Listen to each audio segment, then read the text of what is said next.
Hey guys, today is Wednesday, January 15th, and I am sharing some things today that I would really love for all the women to listen to, as well as the men and children.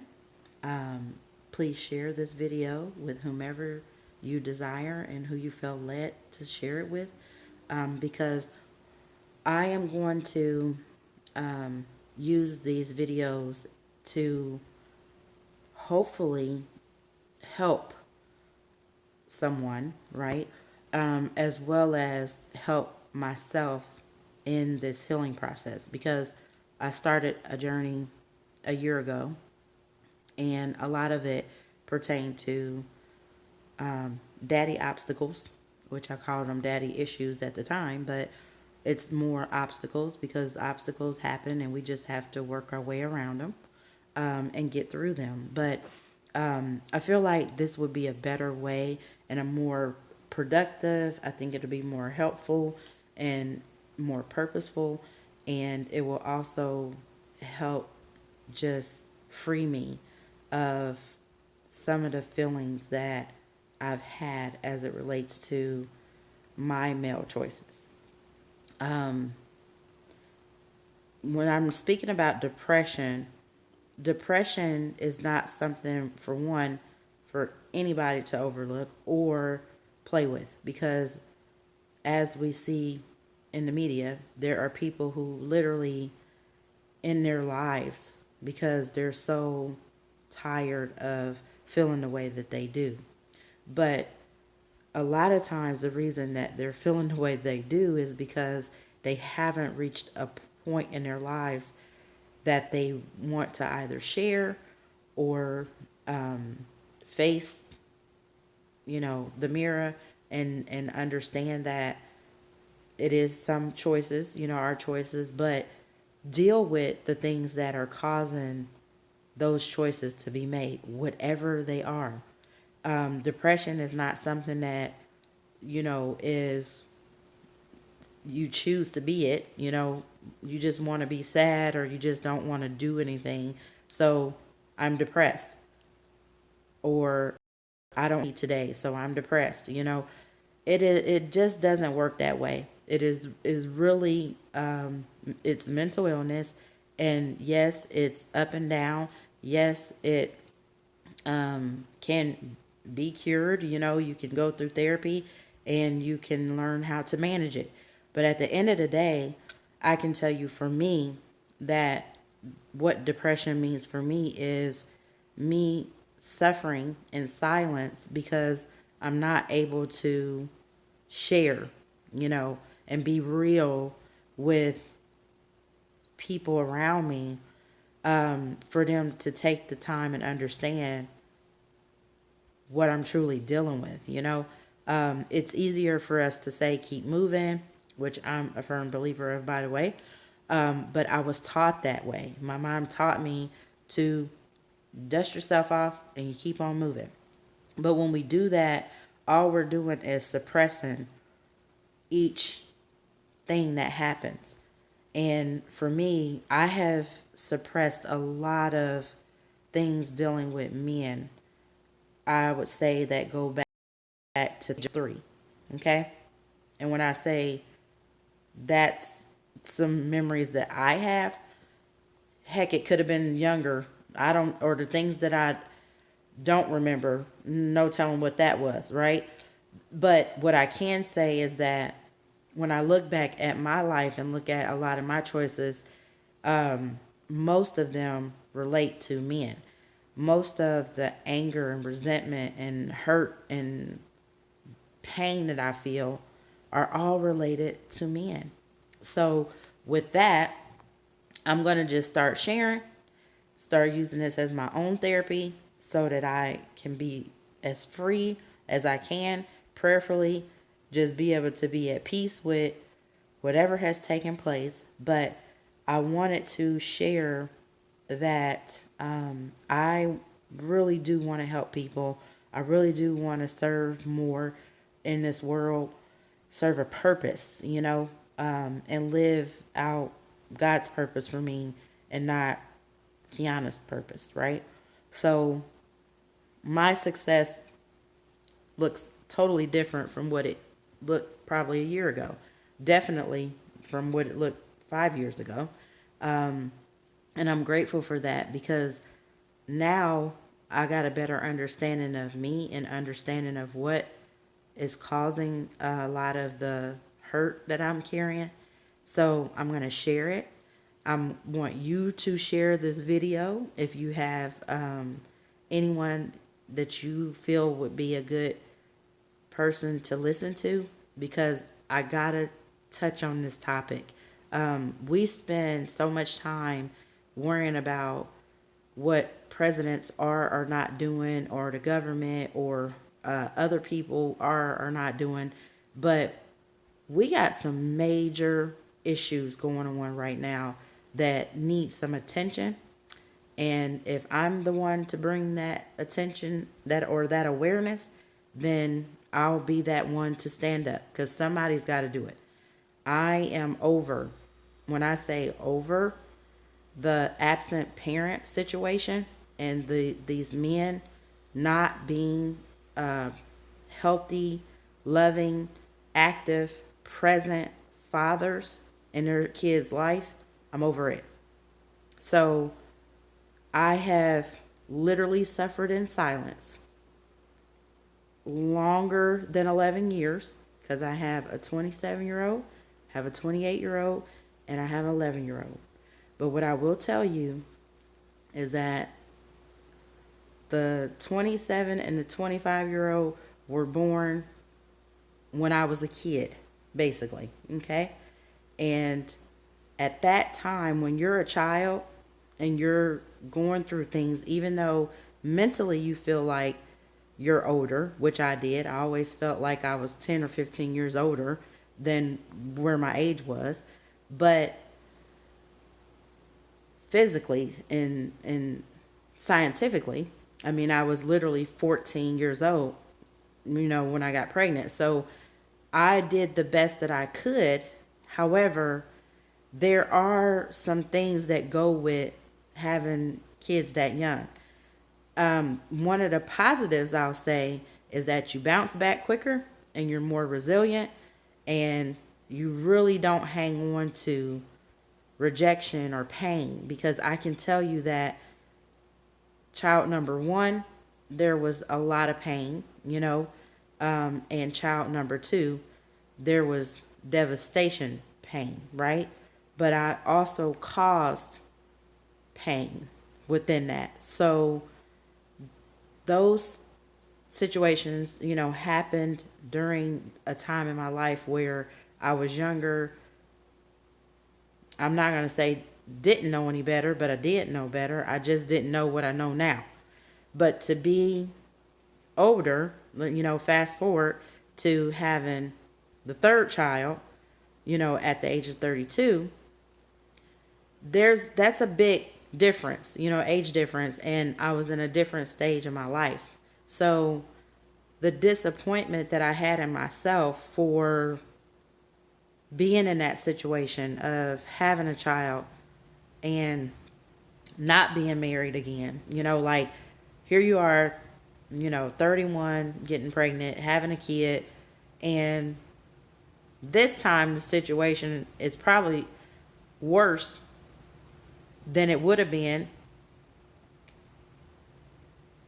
if I'd have just had another kid years ago. I don't know. But what I can say is that it has been a real spiritual experience. And I just want to bring it to people's attention that for the girls, before you lay down with a man, you need to ask yourself this question. Is this person deserving of me and my body? Is he deserving of my company? If I lay with this man who I'm not married to, who I may not be in no relationship with, I just may want to Be grown today. Or make grown people decisions today. Is this person someone that I could see having a child with and having to deal with the rest of my life? Is this person going to be a leader or an example?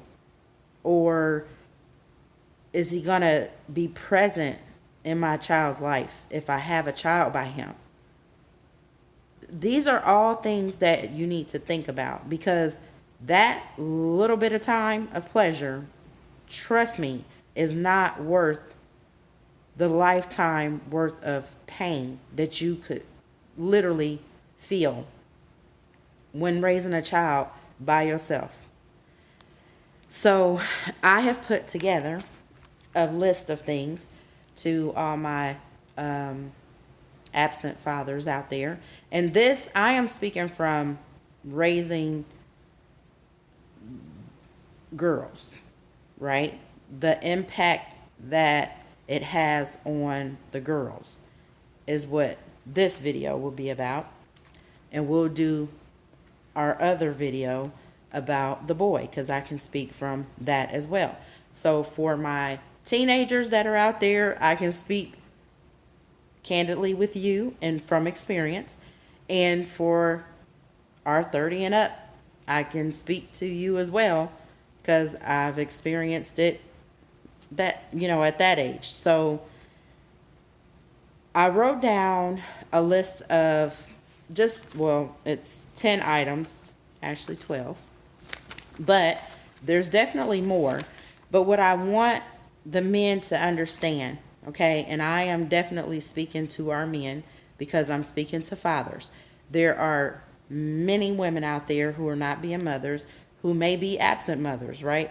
But that ratio is probably very low in comparison to the number of absent fathers that we have.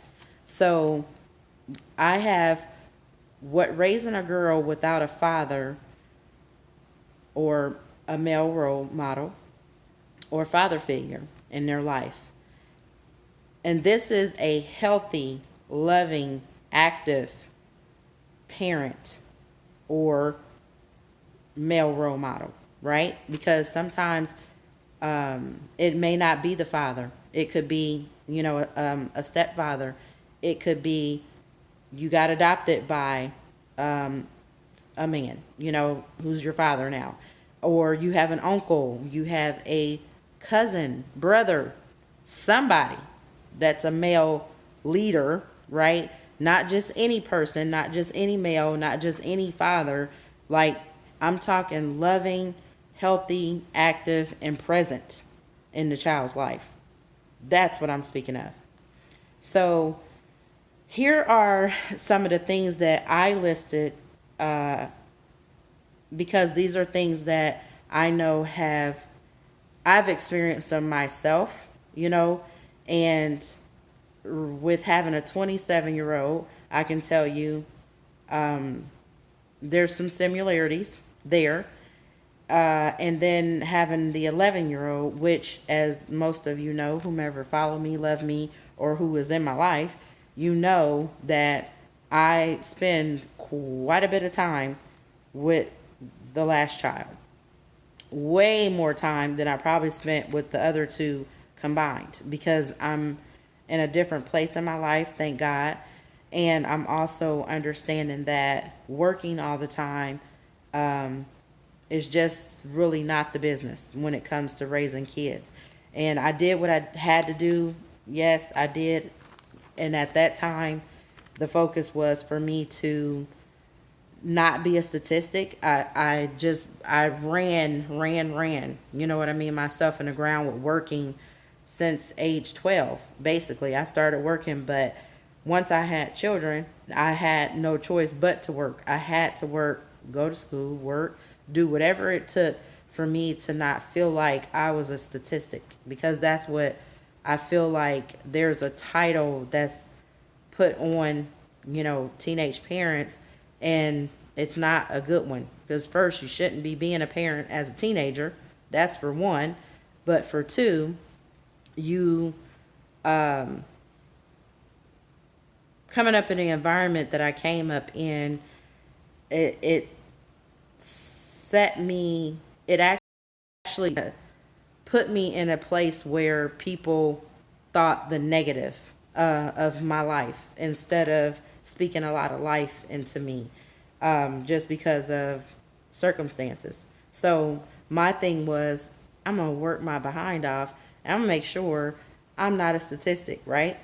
But in the process of doing all that working, you know, some other things got missed with the other two kids in terms of their childhood kind of, was sacrificed basically, so to speak, because they grew up with an only parent, and she did both roles and had to do everything herself pretty much, with the exception of some help from family when my kids were younger. So this go around has been definitely a different experience because there's not been any help other than from the older kids that I've actually had when she was younger. And as she's gotten older, it has been literally no one here in her life to even help with her, or, I mean, nor has she had a father.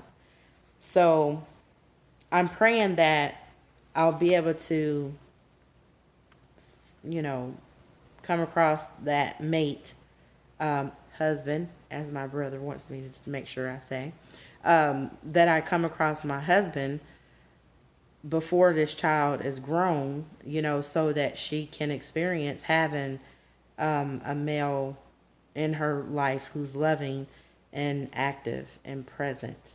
You know, I would love nothing more than for that to happen for her. So here's the list that I have. So when you're raising a girl without a father, or these are some of the things that show up. She may or will choose her man by what she missed growing up. So she could choose a man that is exactly like the father who was absent. And in my case, I can say that's a little scary. And then she can just be trying to fill a void that has been missing all her life. Two, she may or may not know how to treat a man with respect and know how to be supportive of him. How many of us have had to grow and learn that by experience, right? Because there's a certain level of respect that you have to give a man. Respect is something that definitely is earned, but at the same time, there's a level of respect. And when you've been raised, primarily by a single independent woman, you can tend to overstep when it comes to that. So just knowing how to treat a man with respect and knowing how to be supportive of him. Three, she may or will give too much of herself too soon, or at the detriment of her own needs and desires, causing her to lose herself in a man. How many of us have done that? Four, she may or will not recognize boundaries for herself when dealing with men, as she may or will desire the attention so bad that she'll put up with anything just to have him in her life. Been there, done that in some ways. Five, she may or will not know how to pace herself with getting to know the man in order to find out if he's the one. Should she invest her time into? Is he worth having her? Is he worthy of her investing her time? Does he share the same values as her? Does he treat the women in his life well? Will he support her dreams? Is he someone she can grow with? If she married him, would he be a great leader for their family? She just may rush right into the wrong man. Here's another good one.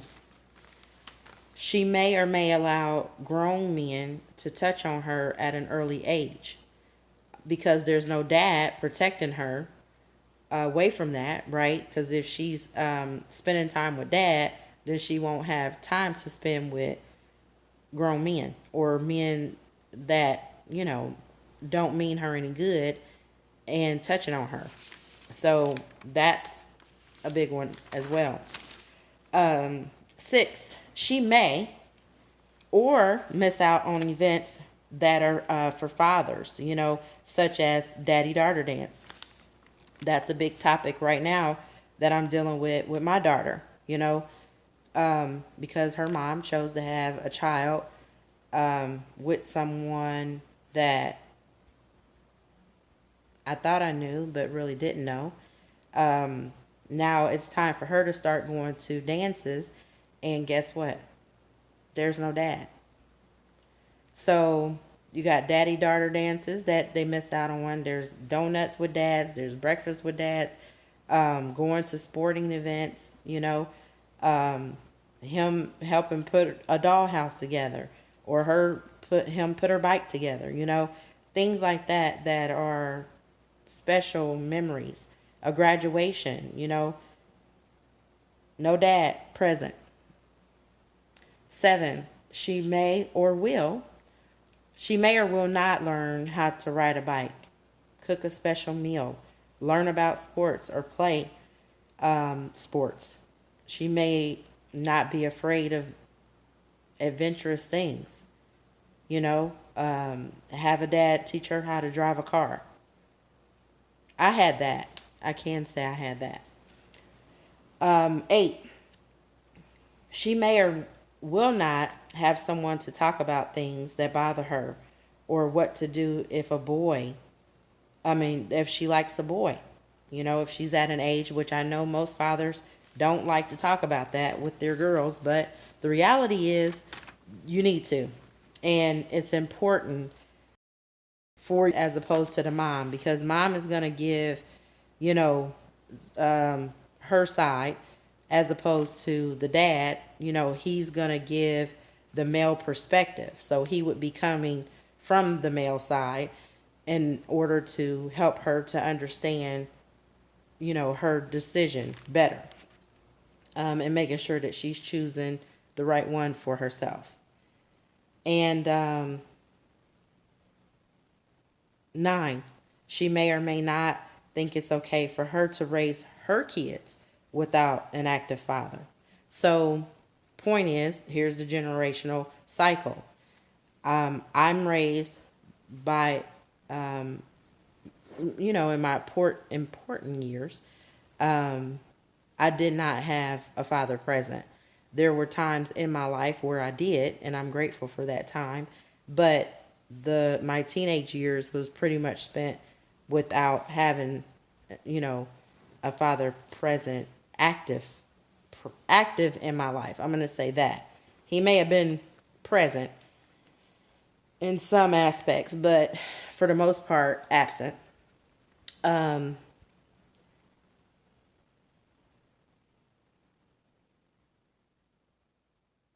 So then, then you raise your kids the same way. Most people that have parents who are married, and, they're still married 30, 40 years, most likely they have gotten married, and that's the example they have. So that's what they choose to do as well, is to be married and raise their kids with the same person and not have different fathers and different mothers and, that same cycle. 10, she may or may not miss out on respecting herself enough to not behave a certain way. Meaning, when the dad is not there, there are times where the girl won't respect herself. She'll be wearing promiscuous clothes, acting promiscuous, doing things she don't have the business, to get attention from the man, in hopes that he'll love her and give her what her father didn't give her.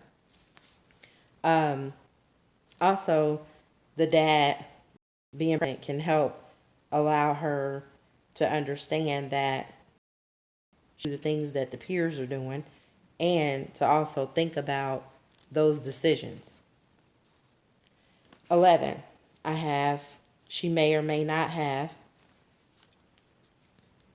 self-esteem issues. She could, she may not, but most times if you have a healthy, loving, active, and present father, he can help build that confidence in the girl, and help so that the insecurities are minor, or at a minimum rather. When you have girls growing up without fathers, most of the time they deal with some insecurities, they deal with jealousy,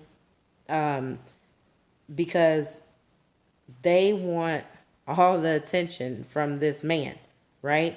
If they had the dad, of course the dad would have gave them all the attention that they needed. So then once they entered into a healthy relationship, then they would know what's a healthy amount of time to spend with a mate, with him.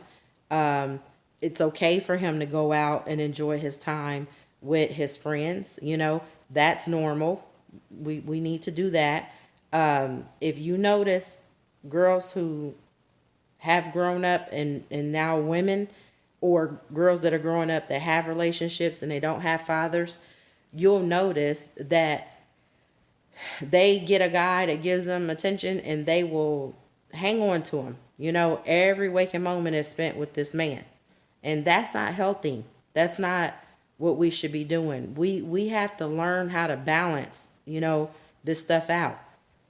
Yes, we love each other. Yes, we're head over heels for each other. But guess what? If you go to the gym by yourself, or if you go have fun with your friends without me, then you should be able to do that without me going ballistic or feeling rejected, or, having all these emotions. If you have friends, girlfriends, female friends, childhood friends, you those relationships, that's not something that you should have to give up just because you're in a relationship now with this woman who has daddy issues and don't know how to control her emotions. So, men, if you want to create a future full of women who are healthy in their thinking and loving themselves more, how about you guys be present in their lives? Healthy, loving, active, present fathers, right? Can't just be half in there, can't just be sending $1, or perhaps, pop up during Christmas or a birthday. And yes, these are personal experiences, by the way. You can't just do that and think that that is fathering. That stuff is going to show up. Trust me. You might be good while the child is small, but as they get older, that ish shows up. Trust me, it does. Okay? I have, big one here. She may or may not know how to have healthy relationships with anybody. Men, women, work, don't matter. They may not know how to have healthy relationships because they've not had a healthy relationship with their father. Also goes for mothers too, but I'm speaking from my own experience, so I can't go into mothers. I honestly don't know what that's like to have an absent mother, or one that don't love you, or I don't know what that's like, so I'm not even going to pretend to speak on that behalf. I'll stay in my lane with the fathers, the absent fathers. 12, she may or may not handle rejection well or being told no. This is a big one.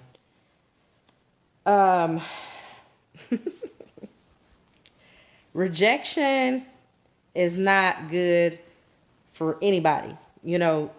Definitely, but definitely not a child who has went through life with some absent parent, right? When you grow up and don't have that, it makes you handle rejection horribly.